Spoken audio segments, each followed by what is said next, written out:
भगवान श्री कृष्ण बोले, हे प्रिय, जब गुणवती को राक्षस द्वारा अपने पति और पिता के मारे जाने का समाचार मिला तो वह विलाप करने लगी।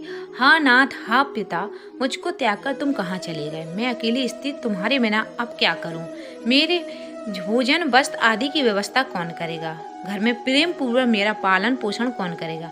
मैं कुछ भी नहीं कर सकती। मुझ विधवा की कौन रक्षा करेगा? मैं कहाँ जाऊं? मेरे पास अब तो कोई ठिकाना भी नहीं है। इस प्रकार विलाप करते हुए गुणवती चक्कर खाकर धरती पर गिर पड़ी और बेहोश हो गई।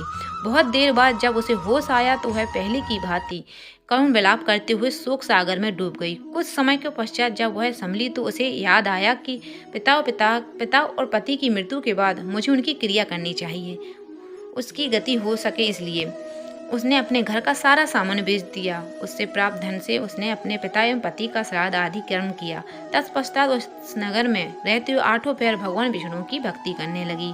उसने मृत्यु पर्यंत तक नियम पूर्वक सभी एकादशियों का व्रत और कार्तिक महीने में उपवास एवं व्रत किए।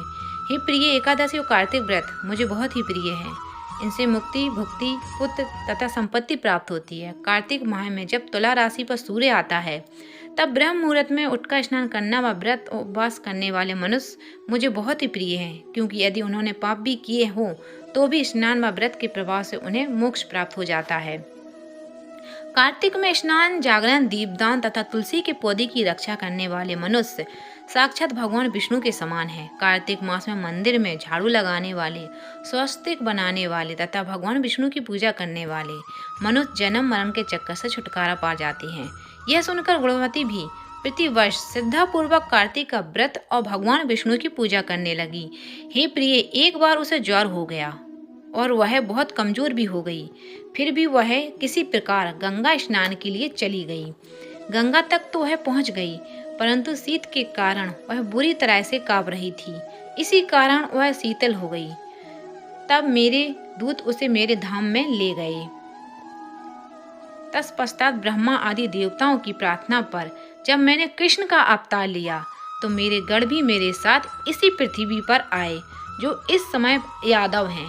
तुम्हारे पिता पूर्व जन्म में देव शर्मा थे, तो इस जन्म में सत्रजित हैं। पूर्व जन्म में चंद्र शर्मा जो तुम्हारा पति था वह डाकू है। और हे देवी, तू ही वही गुणवती है। कार्तिक व्रत के प्रभाव के कारण ही तू मेरी अर्धांगिनी हुई है। पूर्व जन्म में तुमने मेरे मंदिर के द्वार पर तुलसी का पौधा लगाया था। इसी समय वह मेरे महलों के आंगन में काल्प वृक्ष के रूप में विद्यमान है। उस जन्म में जो तुमने दीप दान किया था, उसी कारण तुम्हारी देह इतनी सुंदर है और तुम्हारे घर में साक्षात लक्ष्मी का वास है। चूंकि तुमने पूर्व जन्म में अपने सभी व्रतों का फल पति स्वरूप विष्णु को अर्पित किया था, उसी के प्रभाव इस जन्म में तुम मेरी प्रिय पत्नी हुई। पूर्व जन्म में तुमने नियम पूर्वक जो कार्तिक माह का व्रत किया था, उसी के कारण मेरा और तुम्हारा कभी वियोग नहीं होगा। इस प्रकार कार्तिक माह में व्रत आदि करने वाले मनुष्य मुझे तुम्हारे समान प्रिय हैं। दूसरे जाप, ताप, यज्ञ, दान आदि करने से प्राप्त फल कार्तिक मास में किए गए व्रत के फल को बहुत थोड़ा होता है, अर्थात कार्तिक मास के व्रतों का 16वां भाग भी नहीं होता है। इस प्रकार सत्यभामा श्री कृष्ण के मुख से अपने पूर्व जन्म के पुण्य का प्रभाव सुनकर बहुत प्रसन्न हुई।